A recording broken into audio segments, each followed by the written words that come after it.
Today we're taking more and more medicine. We're Googling more and more superfoods. We think more expensive food will solve our problems. You can have the best doctors, the best nutritionists, the best medicine in the world. But if you are unable to create or come back to a baseline of calm, you will continue to get sick. Today I want to talk about, a lot of people write in that, hey Luke, I'm taking the best treatment. I have a great nutritionist. I have a great trainer. I'm taking expensive supplements that I fly in from the US or Singapore or whatever it is, but we don't get better. And I have people who do simple things. They don't have access to fancy supplements. Some of them don't have access to the best treatments, and yet they seem to recover way better than other people. Is it always that the better medicine will win? Is it always that the more fancy diet plan will win or the more expensive nutraceutical? It can, but we're missing one critical fundamental, and this is something that we look at in people every single day. You see, when a person comes to us with a condition, whether it's cancer, whether it's diabetes, whether it's something as simple as difficulty losing weight or an autoimmune condition, the first thing that we keep checking with them is their environment. What do I mean by environment? If you have a fish, and this fish is living in a fish bowl, the fish keeps dying. Every 7 days you put a new fish in the bowl, it dies, you put a new fish in the bowl, you can go on putting new fish. But something's wrong with the water. Something's wrong with the environment in the fish bowl. Unless you change that water, you figure out what's wrong with that water. Is the pH different? What's the environment in that water that's killing the fish will continue to die. The same way your symptoms will keep coming back over and over again.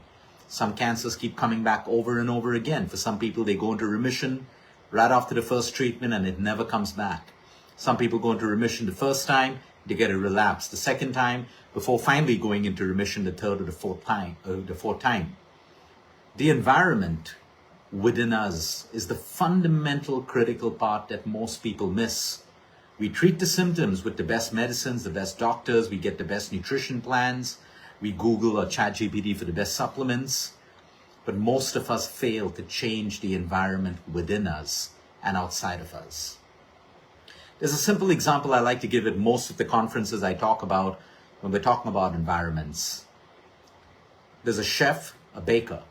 She or he's the best in the world. Their bread is the best.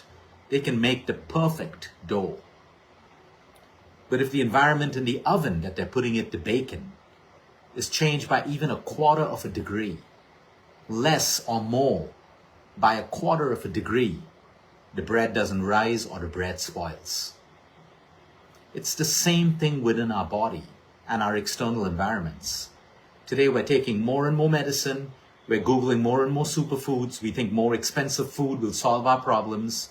It may. If you have the money, go ahead and spend it. But what about the environment? That environment that I want to talk to you about today is homeostasis, the ability for you to regulate your nervous system, the ability for you to go through stress, like life will give you stress, but to quickly come back down to your baseline of calm. That's why we wrote a book, The Calm Prescription.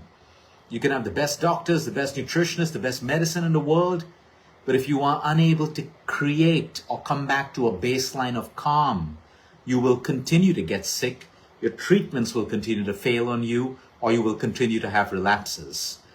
The chemicals in the medicine can suppress the symptoms, they can fight the symptoms. You finally have to address the root cause of any condition that you're dealing with. We have to understand that coming back to that calm is an environment. We need to create it. People say, but Luke, I'm so stressed. Everyone's stressed.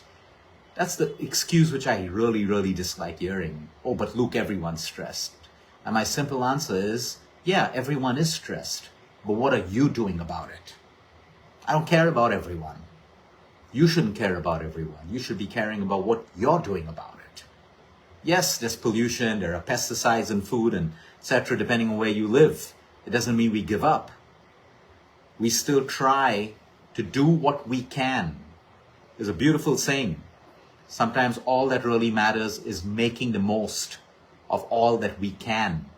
Doing the most that we can. That's all that really matters at the end of the day. What we can do, the best that we can do. Coming back to that environment, we spoke about internal.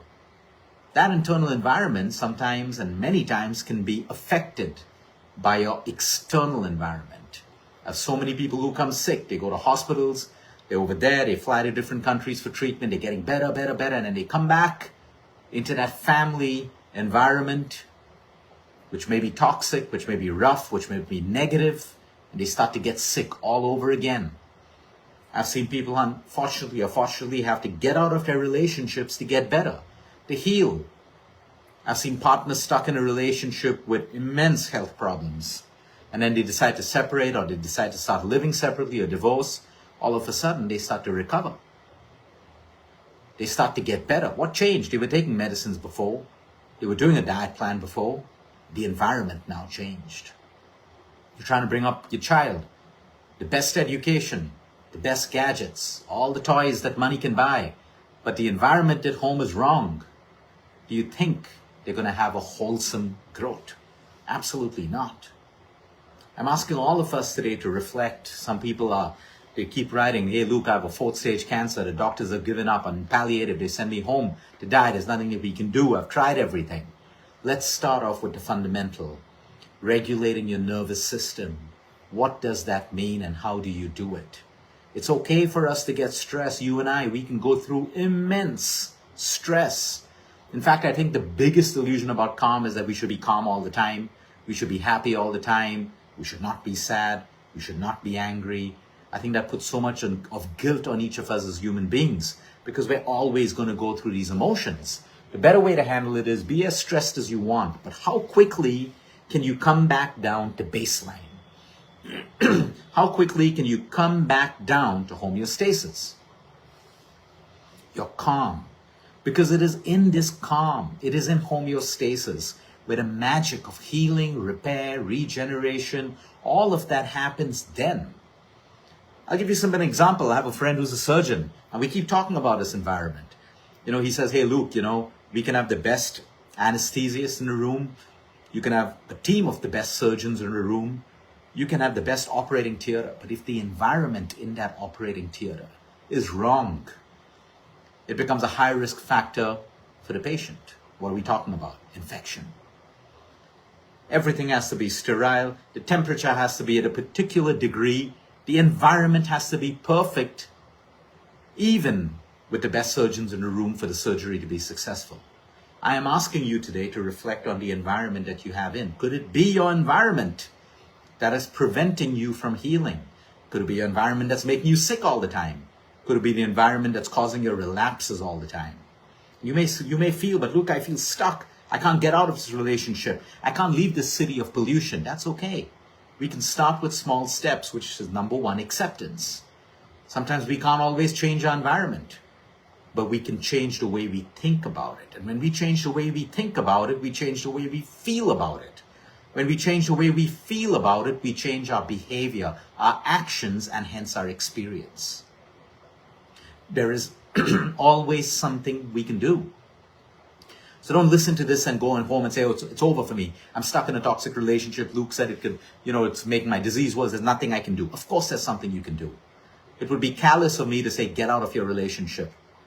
I am of understanding that many people will be stuck in difficult relationships for different reasons. Some people have to be stuck in toxic work environments for different reasons. Some people will be stuck in polluted cities for different reasons beyond their control. The best we can do then is number 1, accept. Number 2 is what is the next best thing I can do? Acceptance also changes our environment, because what is the opposite of acceptance? Resistance. When we're in a state of constant resistance, we are in the fight and flight mode. We are out of homeostasis. We are in the sympathetic nervous system. We want to come to homeostasis, parasympathetic nervous system, which is rest, digest, and the magic of repair, rejuvenation, and healing. Your DNA will heal in the parasympathetic nervous system. Growth, repair, everything, all the magic. The muscle grows in the parasympathetic nervous system. You repair in the parasympathetic nervous system. So our goal every morning, every night, every part should be, how much more time can I spend in the parasympathetic nervous system? Most longevity outside today is a lie, selling you more and more supplements, more and more treatments, I don't care about that. It may work, it may not work. But no one sells you the concept of the parasympathetic nervous system because you can't make any money out of it. But hey, let me tell you, the truth about longevity is the more time you're able to spend in the parasympathetic nervous system, it's common sense. That is your longevity. You can depend on astaxanthin, NMN, all of these things to do all the fancy work that Instagram and longevity gurus keep talking about. But if you're in the wrong system, you're spending too much time in the sympathetic nervous system, it's practically useless. Longevity, health span, and lifespan is more time that you spend in the parasympathetic nervous system. I could have 8 hours of stress today, but what I do when I go home or in between that can rebalance it. It can negate it. That's why a night of good sleep can negate a day of stress. Literally. But hey, we're stressed out at work. Now we want to come home. We want to binge eat. We want to binge watch because we feel sorry for ourselves or we feel we're stressed out and we deserve it. Instead of sleeping and trying to negate that impact of high cortisol and adrenaline for 8 hours, we go and we increase our cortisol and adrenaline. And that's where the problem is. A simple shift in understanding. Whoever you are today, wherever you are in the world, whatever condition you're suffering from, or you may be someone extremely healthy and you're looking at prevention. You may be a senior citizen looking at longevity. I can promise you, it starts with you spending more time calm in the parasympathetic nervous system. I know tomorrow morning, I have an early morning flight. I'm going to be on a flight the next week. I have 3 to 4 flights, difficult timings. I'm prepared for it. I know next week's going to be stressful for me. True story. But I'm already prepared. I have my moments of calm fitted in. I have my workout already slotted. I have my bedtime fixed, my wake up time fixed. If I want to be more stressed out and take on more in life, I got to make myself bulletproof. I got to also prepare for my parasympathetic nervous system and make my points of when I come back down to baseline. And you and me and all of us have that choice. But instead, no. We blame it on life. We blame it on work. We blame it on everything. If you know your life is going to be stressful for the next couple of days, you want to pre-plan how you're going to build your relaxation periods, your sleep time, all of these things. So it supports you. It's not balance, it's equilibrium. The more stressed you are, you don't want to balance it out. Okay, there'll be days you have a lot of stress, then you'll have days of relaxation. There'll be hours of a lot of stress, and maybe you can have moments of relaxation. It's equilibrium. Balance it, that's up to you. So whether you have a cancer, whatever condition it is, I see this every single day. Patients, individuals with disease who have now gone through the denial, the anger, and they've reached a state of acceptance. And now they're just going through with calm. Okay, my chemo's come. All right, tomorrow's radiation. I got to take this diabetes medication for the next 1 month. That sense of calm becomes their strongest healing point. And I see the way they recover. I see the way their immune system, responds on their CBCs. Because that magic and power and intelligence, no doctor, no nutritionist, no scientist, no researcher yet understands. We only understand that it can happen in homeostasis, a state of nervous system regulation. Most of our nervous systems are dysregulated all the time. Anxiety, overthinking, fear, overambitious, a feeling of entitlement, going through life with pride, with ego, which brings me to my last point, fear. I see a distinct category of people, patients going through their disease with fear, and those who have overcome fear and now they're going through with acceptance and action. Clear. When people come to us, we're looking at their environments, we're looking at their reports, we're looking at so many things. I'm also looking to see who is operating from a space of fear, because it is our job to coach them out of a space of fear and resistance into acceptance. Because when you're in a state of fear, which nervous system are you in? Sympathetic, fight and flight. You don't want to be in that system for a long time. Fear. What is the best way to overcome fear? Number one is faith. Whether the faith is in your doctor, your coach, your nutritionist, God, the divine, it doesn't matter. But you have to have strong faith to overcome fear. And then the next thing that can help you overcome fear is action. You got to do that little work. Okay, is fear going to solve my problem? Is fear going to solve my disease? Is fear going to give me strength it's going to do all the opposite.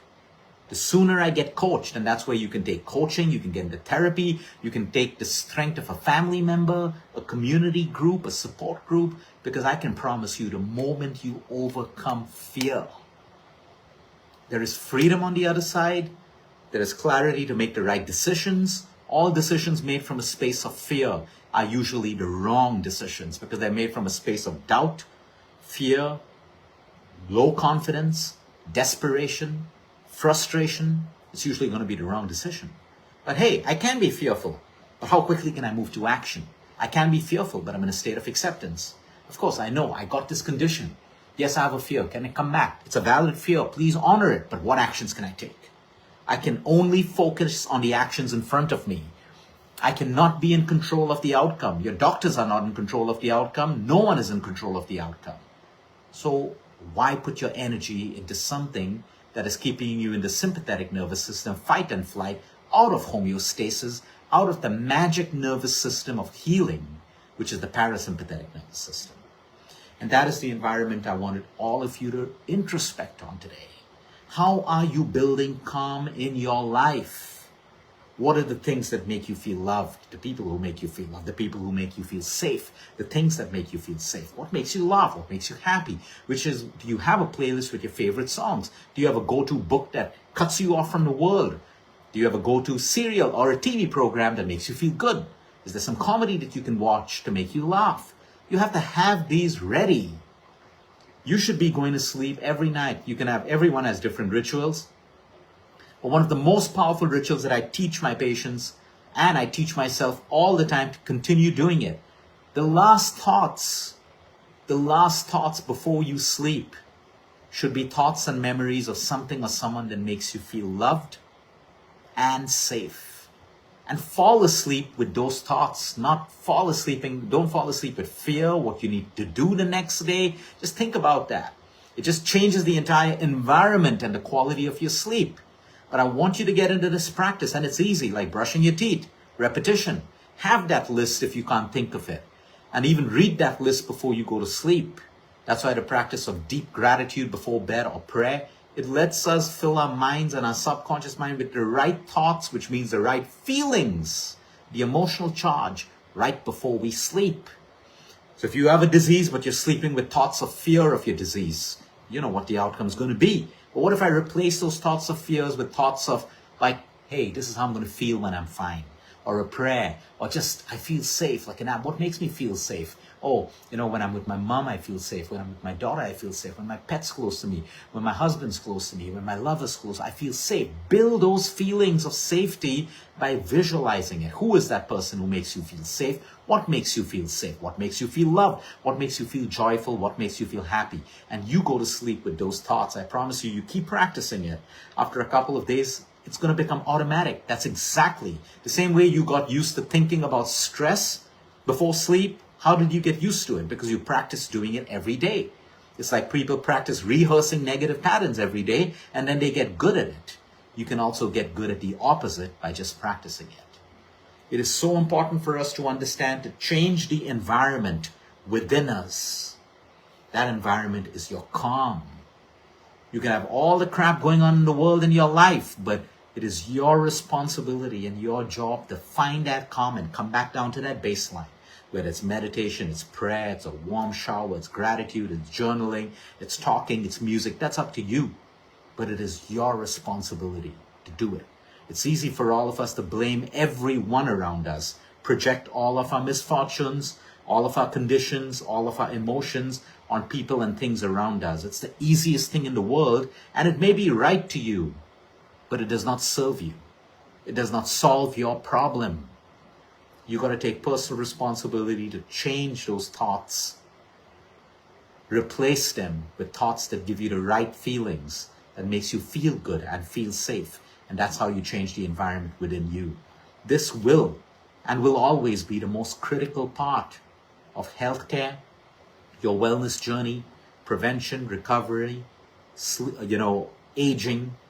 It will be the critical foundation because that is what makes you. Homeostasis is where the magic happens. You have all the free techniques and tools to reach homeostasis, even when you're extremely and most stressed out. Have a great evening and a night of deep sleep, everyone.